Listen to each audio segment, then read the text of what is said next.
Su propia hija, harta de todo lo que le hacía vivir, acaba con la vida de su madre. ¿Hasta qué punto una víctima toma justicia por su propia mano y se convierte hasta en una celebridad debido a esto? Hoy vamos con un clásico que probablemente ya conocemos, pero también queremos volver a escuchar, el caso de Didi y Gypsy.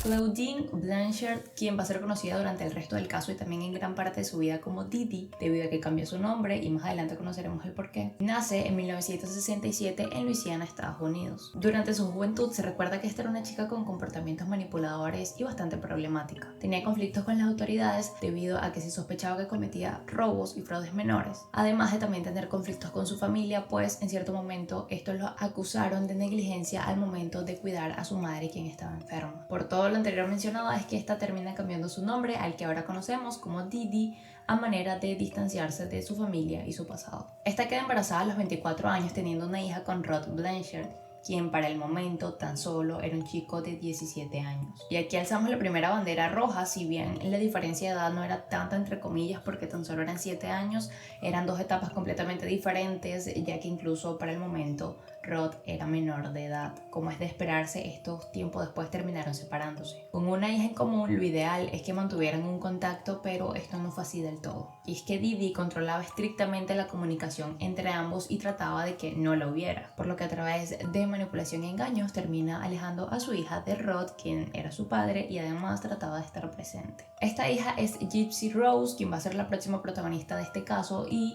nace en 1991 en Luisiana, Estados Unidos. Desde muy temprana edad, su madre aseguraba que esta tenía múltiples enfermedades. Estamos hablando de leucemia, distrofia muscular, epilepsia, problemas de visión, retraso mental, asma, alergias severas y muchísimas más. Debido a esto, Gypsy utilizaba silla de ruedas, era alimentada por una sonda, a diario tomaba una gran cantidad de medicamentos y además fue sometida a múltiples cirugías. Como es de esperarse, todo esto no le permitió tener una infancia normal y ni siquiera realmente tener una infancia, y el problema de esto es que todo era falso. Gypsy estaba completamente sana y no tenía ninguno de estos problemas, pero hasta cierto punto incluso ella creía que los tenía debido al control de su madre. Y es que esto era todo lo que ella conocía. Durante toda su vida estuvo yendo a hospitales, sometiéndose a distintos medicamentos, exámenes, y a su madre, quien constantemente le recordaba pues sus enfermedades. Pero para entender qué pasa aquí tenemos que hablar del síndrome de Munchausen por poder. Esto ocurre cuando un cuidador, generalmente una madre, como lo podemos ver en este caso, inventa o incluso provoca enfermedades en otra persona, usualmente su hijo, para obtener atención, compasión y reconocimiento como una figura cuidadora abnegada. Y esto era lo que hacía exactamente Didi con su hija. Durante años manipuló a médicos e incluso su misma hija para obtener múltiples beneficios de esto. Desde la atención, que es lo principal que mueve o impulsa a este síndrome, hasta compensaciones económicas, como en su caso, quien recibía dinero de múltiples fundaciones e incluso en su momento una casa que estaba adaptada para las supuestas necesidades que tenía Gypsy. Had gave me this little glass house and she said, one day this will be real.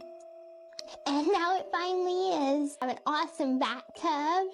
It's a jacuzzi tub meant for my muscles. And we have a wonderful rain. It's so easy to live here.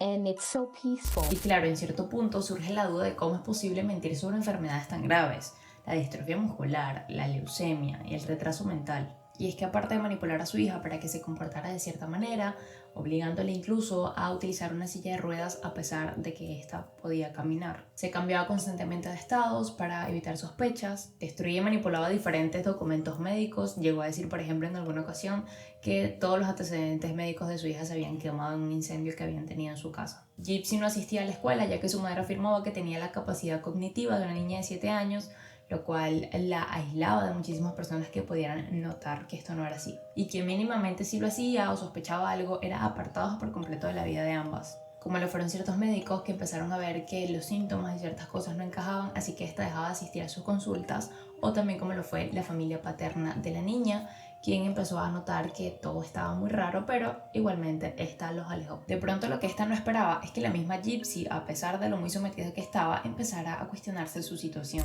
Esto pasó cuando tenía alrededor de 18 años oficialmente, porque este es otro tema. Su madre siempre le mintió con respecto a su edad y siempre buscaba dejar en ella una apariencia de que era alguien menor, pues porque Era más fácil dar lástima si se veía más niña, lo cual es horrible, pero el punto es que Gypsy pensaba que tenía 4 años menos que lo que realmente tenía, y la gente también.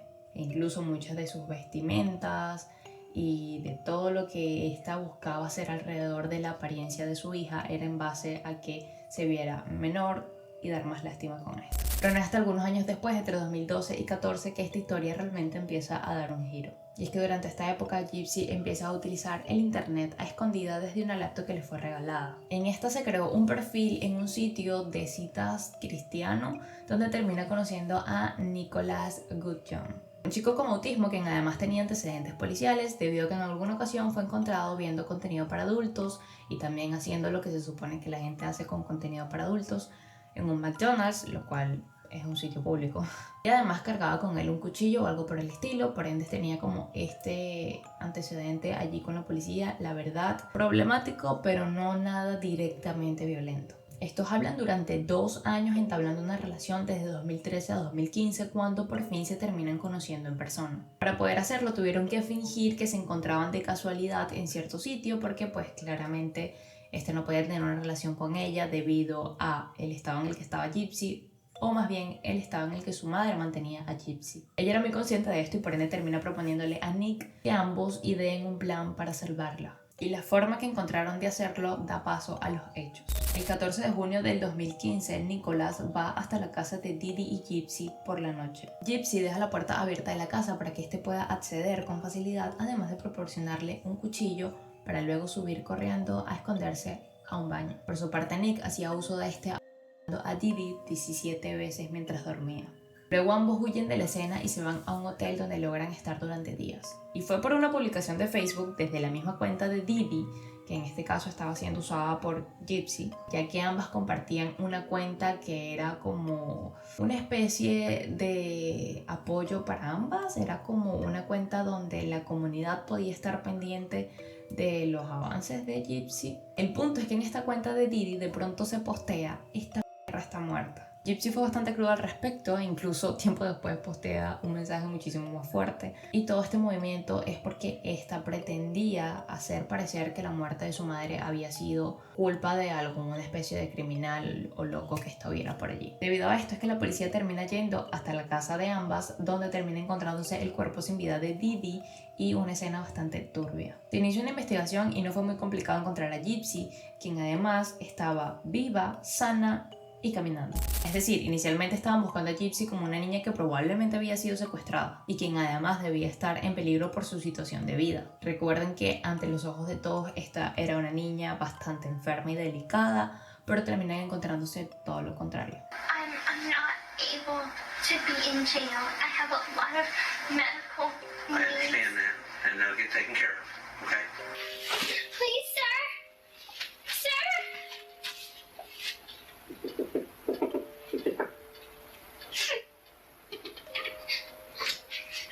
I want a lawyer. Please, I need a lawyer. Okay, have a seat.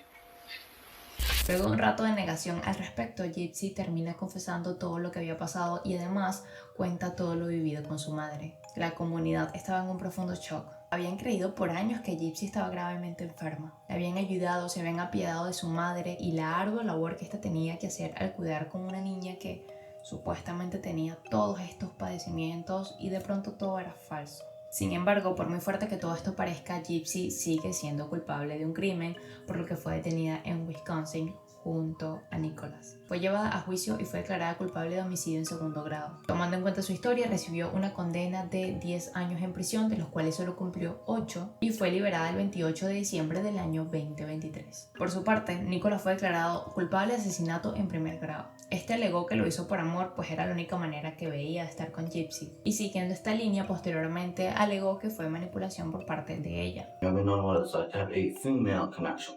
I've never known any of that. None of it. I fell in love so deeply. Sin embargo, esto no lo exentó de una cadena perpetua sin posibilidad de libertad condicional. En el 2023, mismo año en el que sale Gypsy, este pide que sea revisado su caso, alegando negligencia por parte de sus abogados anteriores. Sin embargo, esto fue denegado así que hasta ahora sabemos que este probablemente pase toda su vida en la cárcel. La diferencia tan grande entre ambas condenas radica en el contexto. Gypsy era a su vez una víctima de su madre, quien veía su muerte como la única solución a poder salir de sus garras. Por su parte, Nicholas fue quien mantuvo un rol activo durante todos los hechos y además tenía antecedentes, lo cual le hacía como más peligroso. Si bien Gypsy ha hablado de sentirse arrepentida de la forma en la que terminó todo, también comenta cómo por primera vez pudo vivir una vida normal, siendo esta disyuntiva precisamente lo que genera mucho debate respecto a los hechos. ¿Estuvo mal lo que hizo o era completamente necesario para poder vivir? Hay opiniones divididas y muchas opiniones debido a que Gypsy se convirtió en una celebridad luego de salir de prisión. Además de lo que ya se esperaba, que eran muchísimas entrevistas, esta también se terminó convirtiendo en una especie de influencer, compartiendo outfits, maquillajes, videos en vivos, videos bailando, etc.